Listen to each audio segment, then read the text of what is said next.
Address by the President of India, Shri Ramnath Kovind, at the University of Chile on the topic Gandhi for the Young at the speed of 105 words per minute. Dictation start within 5 seconds.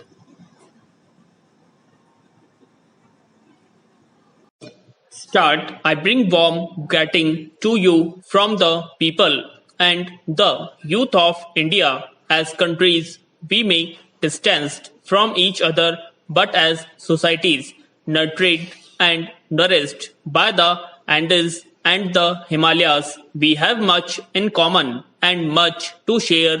We both have been inspired by each other's leaders and their legacy. Stop. I pay me respect to the leading lights of Chile and this prestigious university. Nobel laureates Pablo Neruda and Gabriela Mistral. Stop. Of the latter, we are celebrating her 130th birth anniversary this year. I also wish to recall the contribution of Eloisa Diaz, the first medical doctor of Chile and South America. Stop. And an alumni of this university, in whose name this hall where I speak has been marked. Stop. The humanism of your thought leaders are so deeply reflected in Mahatma Gandhi's teachings that I am almost tempted to dilate upon them.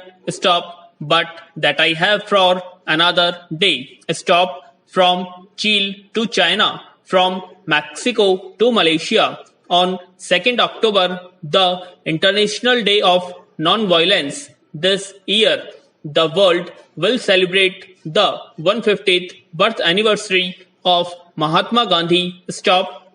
Yesterday, I had the honor to pay my respect to him at the Plaza de la India in the city. Stop. That Mahatma Gandhi has shaped human history is well known, but more importantly, his simple yet revolutionary ideas continue to be the light in darkness, hope to helpness, faith in disbelief for us. Stop. Aimed a turbulent 21st century, I consider this occasion to be opportune to deliberate with the future generation of Chile on the relevance of Gandhiji. Stop. Personally speaking of Mahatma Gandhi is a reinvigorating experience of reinforcing the core human values that define us. Stop. That keep us happy today.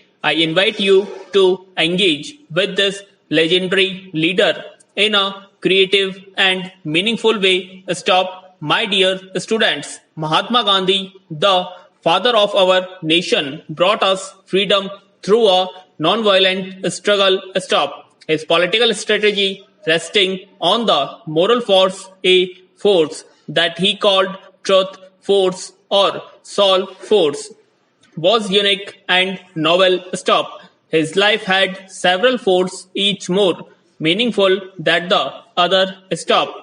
For me, he was the experimental Gandhi, defying class and race boundaries to go to England for higher studies, the pedagogue Gandhi, seeking to integrate the mental and the manual for narrating the foundations of integral education that sought to combine the head, the heart and hands of both the learned and the teacher, the creative Gandhi transforming salt into a powerful symbol of mass movement, and the determined Gandhi with his frail body walking through the villages of India with a lamp of truth aimed, the all-pervading darkness of violence that marked our independence. He was unique in his approach. A close associate of Gandhiji said that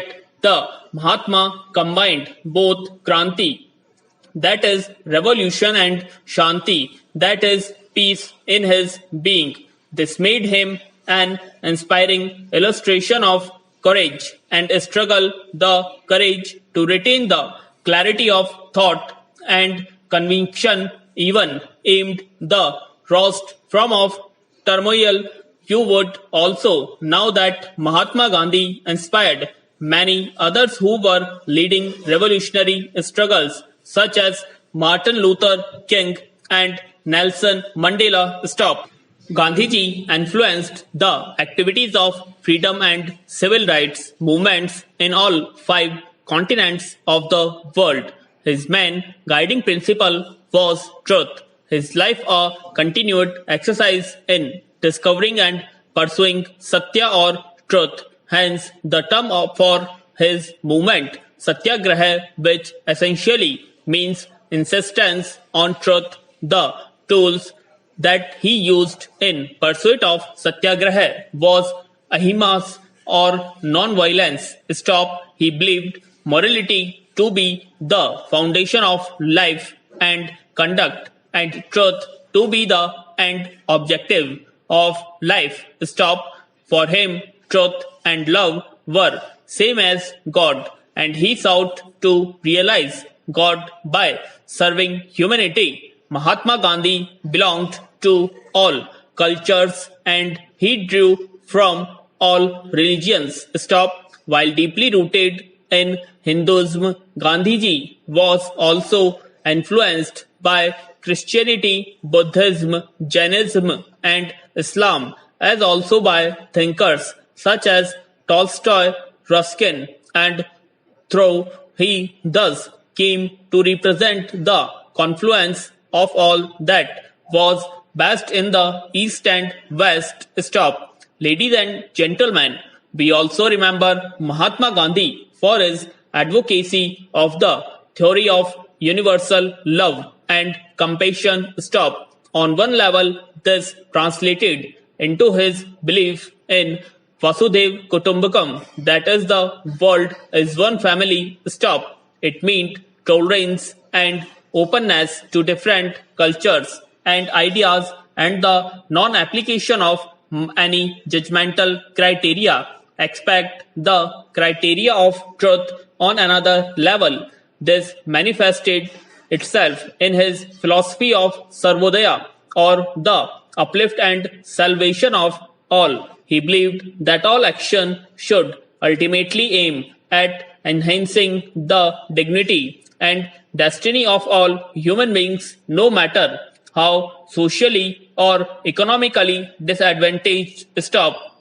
The world would indeed be a better place if all of us strove to apply this principle to guide our action and our thoughts. Stop. And it is these principles which form the bedrock of our foreign policy, our initiative to help and share with those in need, and our sincerest attempts to continuously strive for a world of peace and harmony. Stop.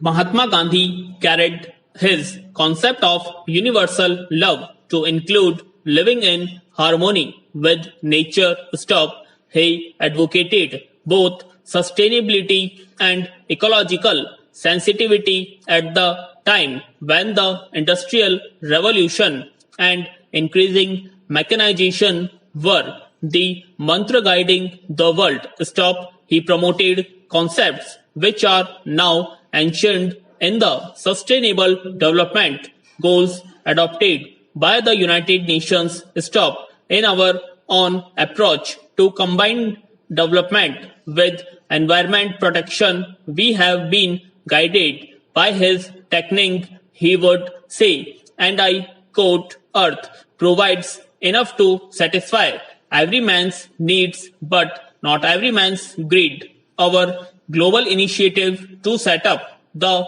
International Solar Alliance and offer solutions for climate change is inspired by these mighty words. Stop. Ladies and gentlemen, Chill is a musical society. You as a culture have made music your lifeline. Stop. This is a common value that you share with Mahatma Gandhi. He believed that music was the essence of life. True to his sincere nature, Gandhiji engaged with Rabindranath Tagore on teaching of music in the World University in Shanti Niketan to draw from sources around the world to be all inclusive. Stop. It is benefiting tribute to him that as we celebrate his 150th birth anniversary this year, we have over 130 countries singing his favorite bhajan or hymn Vaishnav Jan To Tene Kahiye. Yesterday we heard its melodious rendition by our famous singer C. Farigerio, Joaquin Bello and Juan Algado. Stop, my dear student, Mahatma Gandhi practiced what he preached. He spoke of the soul of Indian residing in our country's villages and the importance of developing the institutions of rural India. Again, he embodied these principles in his own life, from living in an ashram or a self-sustaining community to his espousal of khadi or hand-woven cloth, not only as a symbol of resistance to the domination of the Indian market by British manufactured goods, but also as an extension of his philosophy of self-reliance and eco-friendliness. Many of Gandhiji's concepts, which seemed out of scan with the world that he lived in, are today becoming increasingly relevant and finding their own momentum. Stop. Many of the policies that the Indian government follows are inspired by Mahatma Gandhi, from the Swachh Bharat program with its emphasis on sanitation and public health, and to our fight against climate change, when we strive for gender equality and the uplift of all disadvantaged section of society. We are following in Gandhiji's footsteps when we advocate the need for harmonious urbanization and develop the rural hinterland. We are echoing Gandhiji. He was both a nationalist and an internationalist, and even today, the ethical standards by which we judge our leadership have been shaped by Mahatma Gandhi's influence not only in India but on the whole world was all impressive. It is no wonder that we call him Mahatma Gandhi, the great soul. Yet at the end of the day, Gandhiji was a human being. Many writers and commentators have focused on the person of Mahatma Gandhi. Stop. Whatever their assertions, it is beyond question that Gandhi was a unique person who inspired both the East and the West, who forged new pathway for human endeavor while at the same time maintaining the strength and sanctity of tradition and spiritual roots. Stop. To all those who are adrift today in a sea of doubt and skepticism, his life, thought, and philosophy would inspire them to regain inner strength and confidence. Stop. Mahatma Gandhi was more than just a man. He was an ideology and institution that still resistance more than 100 years after it was developed. As I conclude, I wish to recall the prophetic words of Albert Einstein, and I quote, "Generations to come will scare, believe that such a one as this, ever in flesh and blood, walked upon this earth." Stop. Unquote. I hope. Stop. I hope I have inspired you enough to bring a bit of the Mahatma in your daily lives. Stop.